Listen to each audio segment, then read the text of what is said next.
Hello and welcome to the Spike podcast. I'm Fraser Myers, delighted to be joined as ever by Spike's editor, Tom Slater. Hello. And returning guest, GB News' Emily Carver. Welcome. Thank you for having me. Thanks for coming on. Happy New Year. Coming up on today's show, we'll be discussing the ongoing grooming gangs row, Mark Zuckerberg's war on the fact checkers, the Charlie Hebdo terror attack anniversary, and finally the fall of Justin Trudeau. So, a lot's happened on the grooming gangs front over the past week. The row kicked off by Elon Musk, kicked off by Jess Phillips refusing an inquiry into Oldham, into a specific national inquiry into Oldham. Since we last spoke, there's been a House of Commons vote against a national inquiry, and Keir Starmer has accused anyone who wants an inquiry, or politicians who want an inquiry, of jumping on the far-right bandwagon. Tom, what have you made of this? We managed to take an already horrendous situation, and a situation which his government was quite understandably coming in for criticism for not taking this issue seriously and just making it so much worse. I mean, the preoccupation of him and the rest of the Labour Party in recent days with effectively tone policing the debate rather than having the debate, chiding people for jumping on bandwagons or for exploiting this issue or being mean to Jess Phillips on the internet or whatever it is, rather than the actual substance of the issue itself, has been really alarming. But also it's of a piece with this whole scandal, isn't it? I mean, the reason that we ended up with this horrendous decades-long scandal that you never seem to ever get to the bottom of the depravity that's been committed and how much it was turned a blind eye to, always more information coming out. That the reason that this has gone on for as long as it has is precisely because there was this preoccupation with how we have this discussion, shouting people down, throwing accusations, rather than admitting the horrendous, to put it lightly, state failure of these young girls, these victims. So, in a way, it was, you would have thought that a politician supposedly of a more kind of pragmatic mould, someone who has the right advisors in his ear, would at least try to sound a different note, to try to sound contrite, to try to sound like he was resolute about tackling this. All we got was more of the same, just kind of deflection. And also this attempt, which I'm sure you two might have noticed as well, of just trying to generalise this issue. Yeah. Child abuse is terrible. We have this big child abuse inquiry. We're going to implement the recommendations. That is the J review. But that's never been the problem. This is a very specific form, very depraved form of sexual violence, which was specifically ignored and covered up for specific reasons because of those sensitivities and so on. So he really hasn't covered himself in glory, but to an extent that even I didn't think he was capable of, really. Emily, do you think he just has no idea of the sense of the public mood, the public anger about this issue? I think he's lost the narrative. And I think aspects of his personality are quite controlling. I think he's a bit of a control freak. He wants to manage things in the way he wants to manage things, which, of course, lots of prime ministers will want to do. But he's completely lost control. He can't control the way people talk about this on the internet. And that is hugely important when someone like Elon Musk gets involved. Yeah. It's totally out of his depth. So what he does, he resorts to name-calling or trying to put things in a box, talking about right-wing bandwagons, talking about, as you say, child exploitation in the round. Yeah. It's far, far easier to do a report, in my view, into child exploitation as a whole, where you cover the Church of England, where you cover Jimmy Savile, when you cover the Catholic Church, when you cover things that have happened at broadcasters like the BBC, of course, with Jimmy Savile, and then a little bit on the on-street group localised grooming that was predominantly done by Pakistani men. Much easier, because then you don't have to pinpoint these issues. You don't really have to look at the direct causes that may be special to the communities that this happened in. And I think it's cowardly. Yeah. I think it's very cowardly. But he called politicians, he didn't call everyone far right. But he mentioned the far right quite a number of times in that speech he made, which I think was a massive mistake at that press conference. And to suggest that the renewed interest in this issue is simply because Tommy Robinson's been amplified by Elon Musk is just rubbish. And I should say, before I finish it, that it was GB News' Charlie Peters, who's been investigating this for a while now, who dropped that story about Jess Phillips saying no to this inquiry in Oldham and then a national inquiry that really sparked this interest. And yes, Elon Musk did amplify it, but it does show that it's been a long time coming, I think. Well, yeah, I think there's a pervasive sense that there hasn't been justice. And if there were not a sore there, then Elon Musk wouldn't have succeeded in amplifying this issue. Perhaps there would be nothing to tweet about. I mean, Tom, what do you make of the way that, you know, a lot of the broadcasters in particular, certainly the Labour government, have tried to make the story about Elon Musk or about Jess Phillips and about themselves? I think it's par for the course for them. They can only do displacement activities when there's a particular form of crime, where there's a particular form of atrocity which doesn't fit the script, which doesn't compute. It's not that they ignore it, it's that they feel this compulsion to change the subject. Often it's about social media. We saw that in the wake of the Islamist murder of David Amos. This suddenly becomes a discussion about how people should be nicer to MPs on social media. That has almost basically repeated itself again here with the Jess Phillips aspect to this. You know, the thing that Starmer was most passionate about in that press conference was the good name of Jess Phillips rather than the issue of grooming gangs itself and the underlying reasons why she has come in for so much flack over the course of recent days. That preoccupation with language, on the one hand, it does speak to the kind of pearl-clutching nature of the Labour Party and Liberal left more broadly. They're obsessed with how we talk about issues, how we frame them, rather than the issues themselves. But also it's an obvious attempt to distract attention away somewhere else. And that's not to say that Keir Starmer or Jess Phillips are engaged in some kind of nefarious cover-up for various different reasons. It's a bit more subtle than that. I think these are figures who are kind of a piece with large parts of the establishment, various authorities who have failed these victims, which is that they can't compute something like this because it doesn't fit their multiculturalist script, because it makes them feel a bit queasy, because they're worried that by even acknowledging it exists, they might give succor to the far right or whatever. So they just have to kind of look into the distance and talk in broad terms or try to change the subject onto something else. That's always been the problem with this particular scandal. It's not for want of people exposing it. Yeah.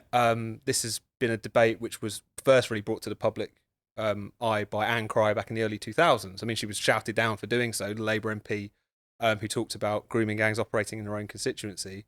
You know, it was over 10 years ago that Andrew Norfolk did those series of investigations which really blew this issue wide open and brought it to huge public attention.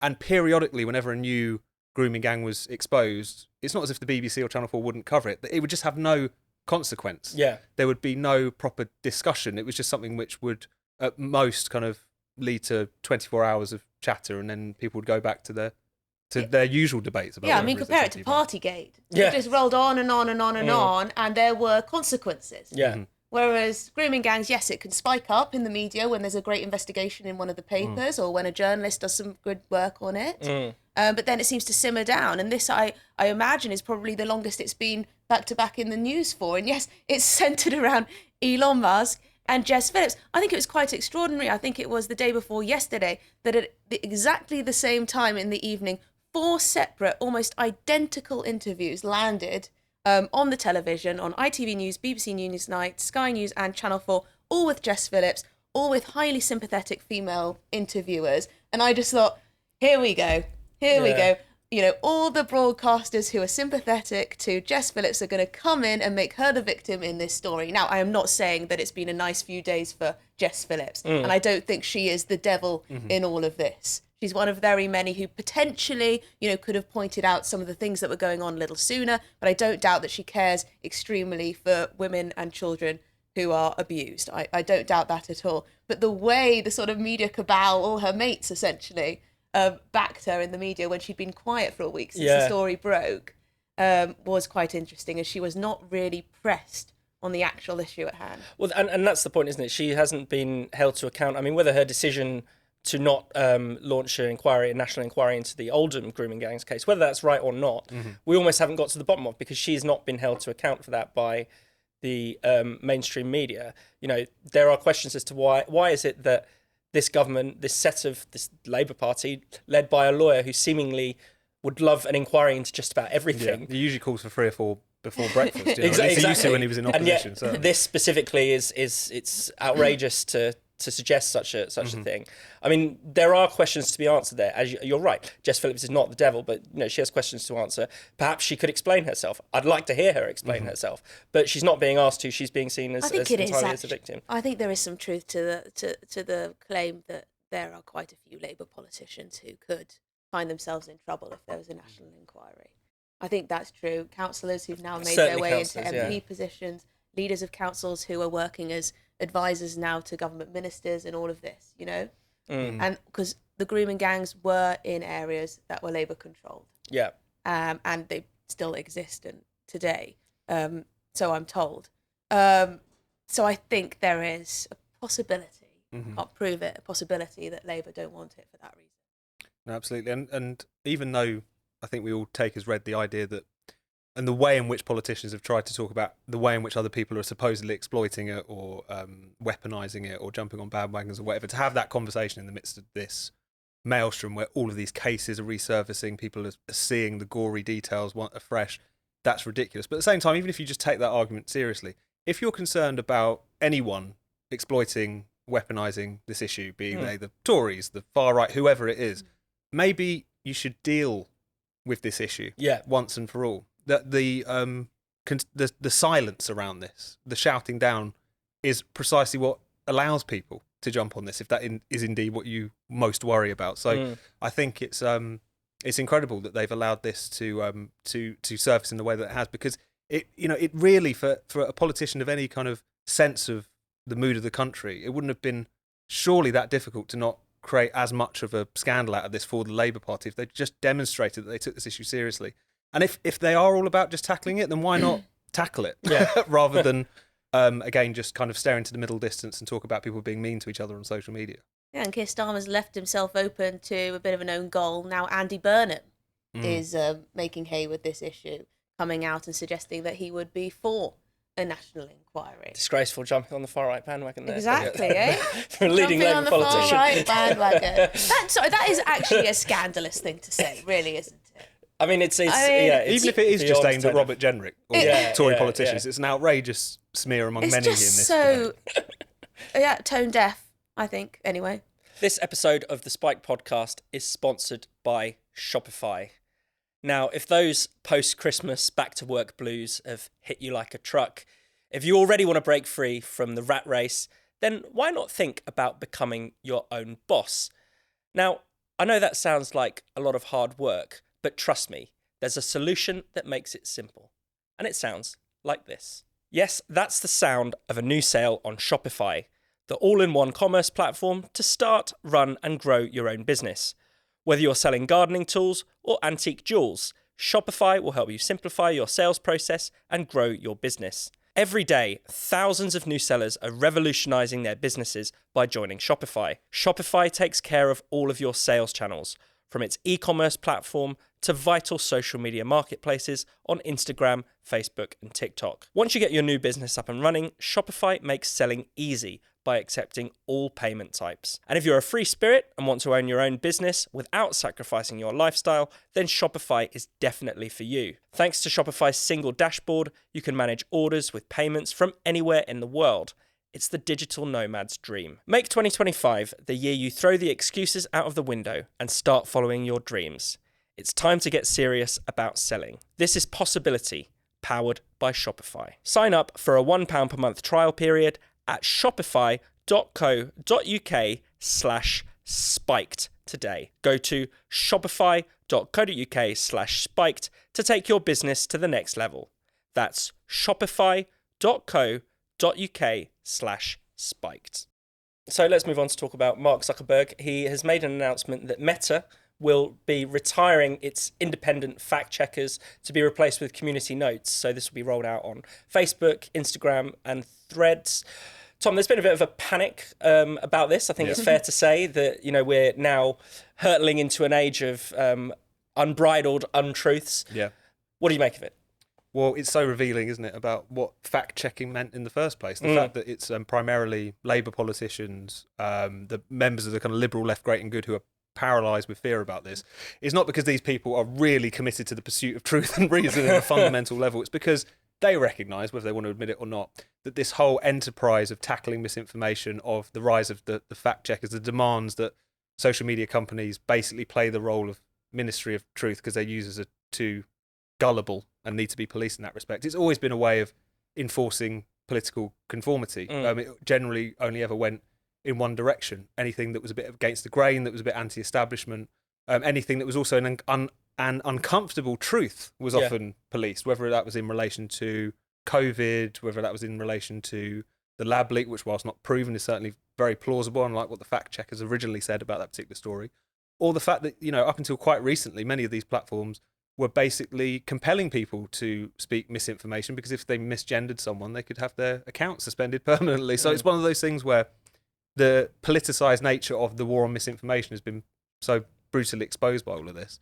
And also the fact that what Zuckerberg is talking about is moving towards a more kind of X-like system where you basically have users themselves being able to appraise certain claims. That works very well on a platform like X. It's infinitely better than the fact-checking organizations that were employed to do it on the platforms previously. It's just a demonstration that this was never really about policing misinformation, but also this was fundamentally about mistrust of the users rather than anything else.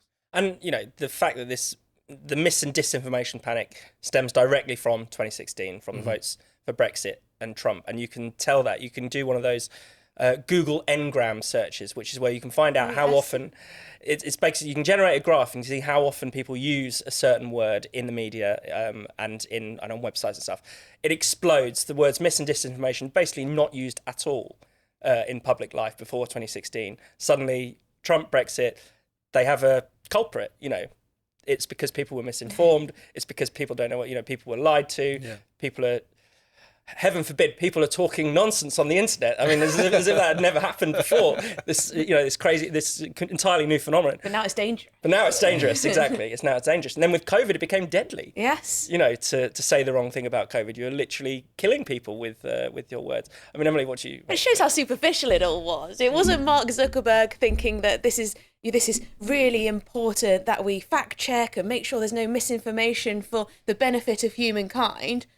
Because if it were that, then he wouldn't change just because the wind has started blowing in another direction. Yeah. So at the end of the day, Mark Zuckerberg, I don't know what his politics really are. I don't even know if he really cares for that type of thing. I think he's just thinking, you know what, Trump's going to be in power. X is doing quite well with things going like this. I want a bit of the action, and I'm going to change in that way because that's the way the wind's blowing. Yeah. And if it were to blow in the other direction, he'd probably go the other way. But it's very, very interesting, and this is how things are going to shift in a lot of different ways, I imagine. Yeah, definitely. The big vibe shift, as lots of people have called it. But it's true. We're stuck in a very different vibe in the UK at the moment. Not as spiked, but in general. Well, it's true that there are other signs of Zuckerberg sort of sucking up to Trump. He has appointed Dana White, the UFC CEO, to the board of Meta, who is a big Trump ally. Nick Clegg got the boot. Nick Clegg has got the boot.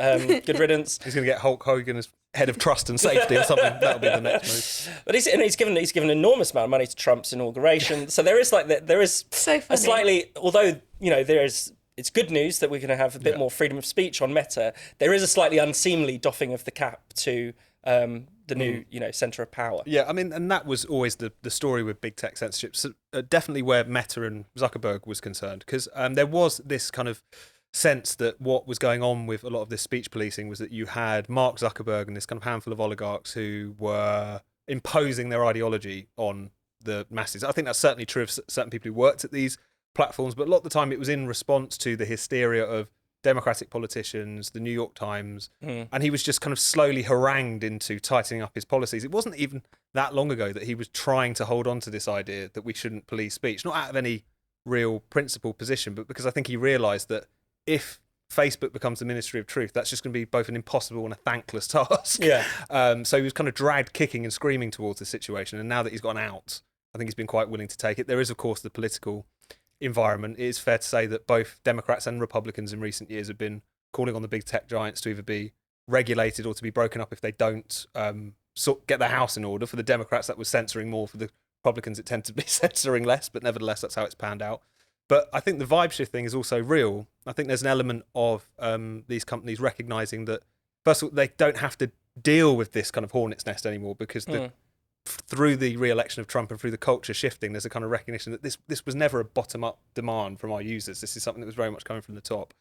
And whilst there are obvious elements of cynicism in it, it's clearly in response to the fact that the atmosphere and the mood has changed. And that's not necessarily just because of Trump the individual. It's about the people who decide to vote for him.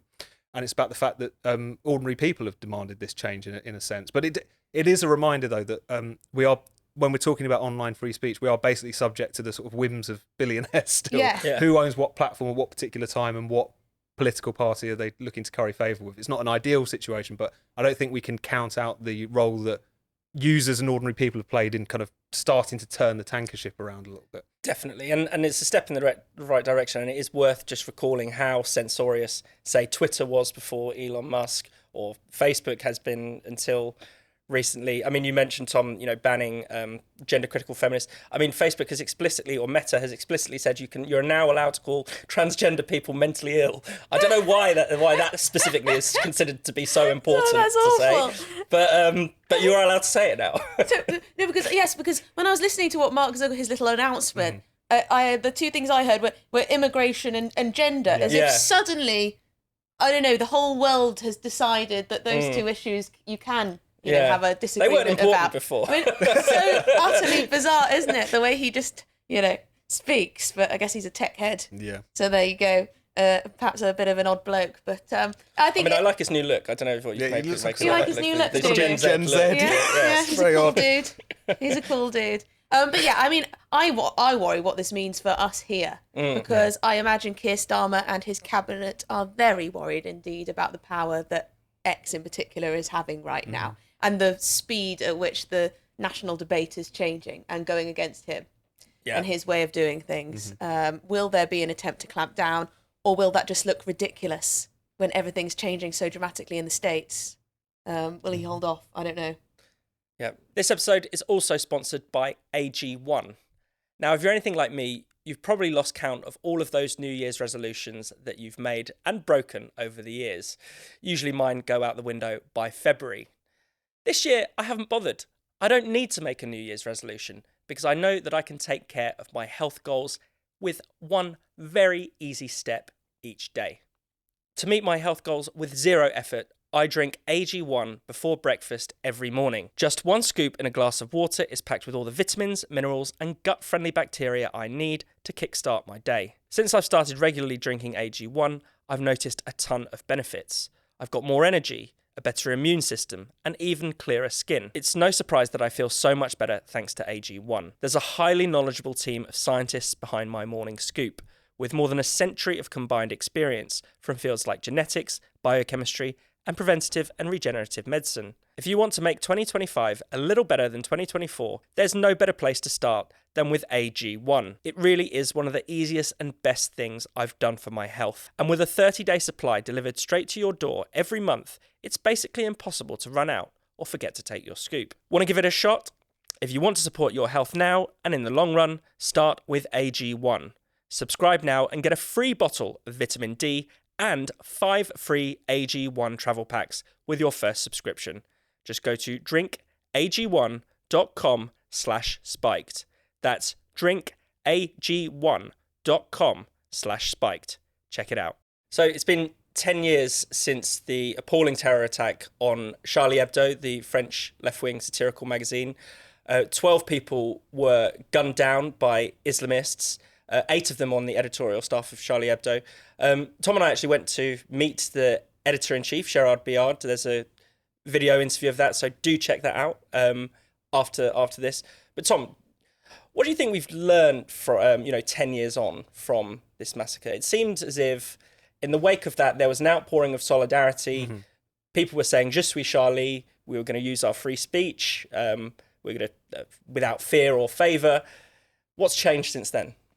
Well, unfortunately, not a lot. If to the extent things have changed, I think the culture of cowardice around the question of blaspheming against Islam, upsetting Islamists, has gotten even more overwhelming and suffocating.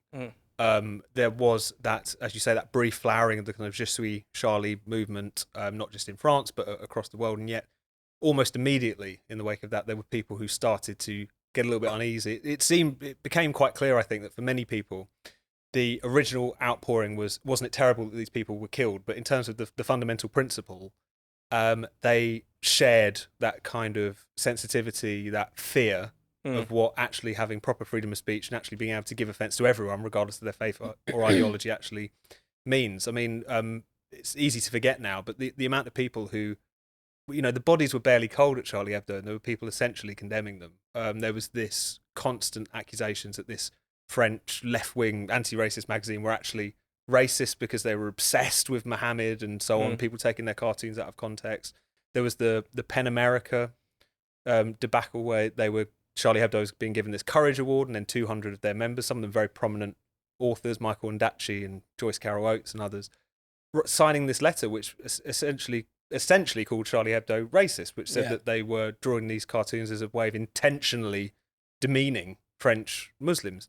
There was also, of course, the response in the UK and America in terms of refusing to republish the cartoons, even panning away when a guest would try and hold them up on camera. So very quickly it became clear that to the extent there was solidarity, it was on a kind of human level, which was nice, but still the argument seemed to be, look, I don't think they should have been killed, but they were quite provocative, weren't they? So all of these liberal left columnists took a break from writing their columns about victim blaming to sort of kind of suggest that they had it coming, or that they should have expected it, or that what else was going to happen if you dared to offend this group so vociferously. So I don't think much of that has changed. But going there, I should say, and meeting Gerard, I was very struck by what example the survivors of Charlie Hebdo have set insofar as they have been uncowed. Obviously, there's been individuals who've had to leave the magazine. They can't go on after the trauma that they suffered and so on. But the fact that the day after the attack, they met to put out that survivors issue, which had Mohammed on the cover.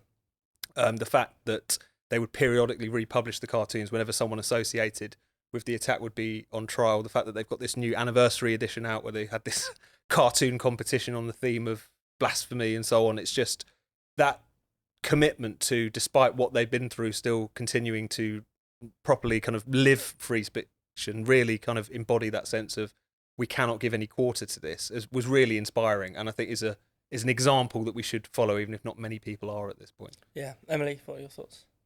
Well, I think the reason why people don't want to follow suit and show the picture of Mohammed in solidarity and people continue to cower is because being called Islamophobic is a very scary thing to be called, because you may feel in this society, because Islamist terrorism is a real threat, you may feel as though you've got a target on your back. Yeah. So people can applaud for a couple of days and say "Je suis Charlie" and make sure they're backing these people who died so horrifically. But then actually it's, oh God, am I going to become a target if I then pursue to try and show solidarity? I do the same thing. I think we do live in a world where it feels like that. You can become a target if you are labelled Islamophobic. But I think in this country we continue to have the same problem, don't we? We have a woman hauled before the community because her son scuffed a Quran at school. I think she covered her head for that meeting. You have obviously Batley Grammar School, that teacher still in hiding because he showed a picture of Mohammed in an RE lesson. I mean, there are many stories like this. Yeah. And we don't really have free speech in this country, as you know. Yeah. And, so, And it seems that rather than cracking down or taking on the Islamists that are causing this threat, the current government is more interested, or is at least considering, in banning Islamophobia, actually, in a way giving succour to those who would make these threats. I don't understand why they don't want to protect the Muslims who come out and speak against this type of thing. Yeah. They very much exist in this country. Yeah. Yes, there are ex-Muslims as well, but there are practicing Muslims who come out and say, you know what, I do not back any of this stuff, believe in free speech, but those voices aren't amplified. But then they're putting a target on their back. And I think one of the things that Gerard, the editor of Charlie Hebdo, one of the points he made really well when we were talking to him is that, the real racism here is the assumptions that Muslims should be treated differently. Yeah. That Muslims cannot take a joke, cannot have a debate about these issues. That's where the real racism lies, not in actually making criticisms of Islam. Because, criticisms have to be made of all dogmas and beliefs. Exactly, especially because blasphemy is the foundation of freedom of speech. It was, people who are willing to mock gods, prophets, clergymen, etc., which created the freedoms that we're all enjoying today. So to ignore that is and to forget about that is a tremendous betrayal. And it's also the fact that another point you made very well was the sense that the primary target of Islamism, certainly globally, is Muslims. Yeah. Even in this country, over the course of the past 10 or 15 years, the two cases that I'm aware of someone being murdered for blasphemy, both of them were Muslims themselves. One of them was some sort of dissenting cleric. The other one was Assad Shah in Glasgow, who's an Ahmadi Muslim, a sect which are considered heretical by many Muslims. He was again stabbed and beaten to death in his own shop. So when people give in to these demands to censor, they're also throwing those people under the bus as well. Yeah. So it's one of those things where, for whatever reason, people would rather just acclimatise themselves to this state of affairs rather than fight it. And I get the fear to an extent, but at the same time, if everyone showed that bit more bravery, you spread the risk around.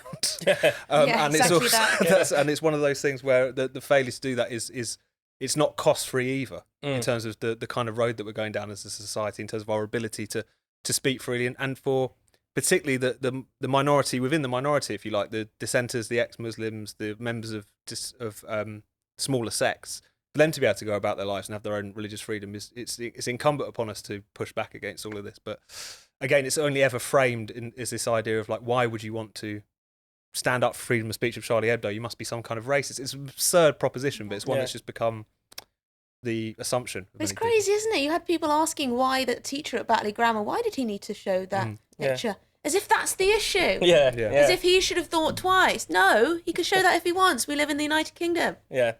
I don't know. Madness. Finally, let's talk about the departure of Justin Trudeau, Canada's first black prime minister, famed male feminist. Yeah. Emily, you a fan of Trudeau? I did quite enjoy the joy it brought to many people to see his downfall. Before we came on air, we started recording, we were remembering some of his wokest moments. She session, yes. The she session. Yeah. This was during COVID when it became apparent, or he was saying that, you know, the recession at that point was affecting women more, so we had to call it a she session rather than a recession. Of course, it would be affecting trans women even more. That's true. Yeah. I've got to remember that. Of course. Got to remember that section of society. And then it was also him correcting someone mid-flow when they'd said mankind. Yep, mankind. And he said, we say people kind. Yeah, which I'd never even heard of. I don't think anyone says people kind. I just don't know. I mean, Canada has gone crazy, but then you read that it could be Mark Carney from the Bank of England who could step into the position, which is mad. And a video's just resurfaced of Mark Carney saying how fantastic it was going to be that Rachel Reeves was going to be the Chancellor, first female Chancellor, of course. And look what's happened today. Well, the markets are in absolute turmoil in reaction, probably quite a bit to the budget. So there you go. Yeah. Incredible. I mean, I'm going to miss Trudeau, though, for the laughs as much as anything else. I hope he doesn't slink away from international public life entirely. Just because he's like a kind of uncharitable caricature of a woke liberal politician. You know, he takes it to such an absurd degree, and also in a really cartoonish fashion embodies what that part of politics is really about. The kind of contradictions of it. On the one hand, you can be incredibly woke and spend most of your youth in blackface, as you've already alluded to, but also you could be a supposed liberal, lead the Liberal Party of Canada, and yet be a rank authoritarian. You know, the fact that not only in terms of the clampdowns on speech, not only in the ushering in of this authoritarian, misogynistic gender ideology, something that he's very proud of doing, the reaction to the truckers' convoy, in which he invoked the Emergencies Act for the first time in Canadian history, to be able to kind of clear the protest which was there against his vaccine mandates. To clear the streets, to freeze their bank accounts. Yeah, it was declared declared their bank accounts, didn't he? It was declared unconstitutional as well by their federal court. If Donald Trump had done that, there'd have been a military coup or something. But or if he was pictured in blackface. Well, that's another orange face will do for him at the same time. But certainly in a hilarious form, just an embodiment of how the kind of technocratic centre left have become not only risible, obviously, but also really authoritarian, really reactionary, and yet really smug and convinced of their own virtue at the same time. Yeah, I mean, the sort of image you now have of Canada, Trudeau's Canada, is of broadly a kind of dystopian place. I mean, it's not just the extreme wokeism, but it's the euthanasia issue. Yes, it's completely out of control there. I mean, what's your impression, Emily? Well, I think a lot of people I speak to who are small c conservatives and who are either from Canada or who live there, they say, as you say, it's a progressive nightmare in terms of free speech, in terms of, as you say, euthanasia, in terms of language policing, even within friendship groups. It sort of takes hold, that sort of... It's like what it's like here, but so much worse, it seems. It seems as if Canada is the sort of guinea pig for the extremes of this woke progressive ideology, whether it's on gender, whether it's on speech, whether it's whatever. But I think euthanasia and the way Canada has taken that to quite an extreme is a warning for us over here. I don't have a very strong stance on assisted dying, but I think if we can, we should probably not make any drastic changes when it comes to that front. We shouldn't, mental shouldn't follow health the Canadians. And things like that. Oh, bit tricky. Mm-hmm. Absolutely. But it is heartening that he's been so repudiated as well. I mean, it looks like any of his successors, whether it's Mark Carney or whether it's his former deputy who stepped down recently, they're all facing like a double-digit shellacking in the next election, it looks like, regardless of who takes over, because the public have really had enough of this. You know, it's this kind of the clearest example, I think, of taking a nation and trying to impose this new ideology on them, whether it's greenism, gender, whatever. It's being repudiated across the piece. You know, and if you think about the kind of numbers of politicians in that kind of mould, a Nicola Sturgeon, Jacinda Ardern, Leo Varadkar even, Joe Biden, of course, they've just been falling like Skittles one after another in recent years. And I think that tells you something. Is it the end of it? Will it resurface? Because I think Keir Starmer is a different type of politician. I don't think he's a woke progressive. I think some of the things he says are like that, but I don't think he'd ever start talking about a she session. No, and he wouldn't wear pride socks. No, he's very serious. Or whatever it might be. I mean, he took the knee, but I think that was just because Angela Rayner said, "Do you want to take the knee?" Yeah. Exactly. I don't think it's because he's so, excited by the idea. He's a slightly different beast, but he does fit. At the same time, Starmer does feel like that sort of last gasp. He does, yes. Of that pre-2016 politician. Let's hope he is. Yes. 4 more years. Thank you so much for watching the Spiked podcast. We'll be back next Friday. If you hit subscribe and click the bell, you'll never miss an episode. And in the meantime, why not check out all of Spiked's other videos and podcasts on this channel?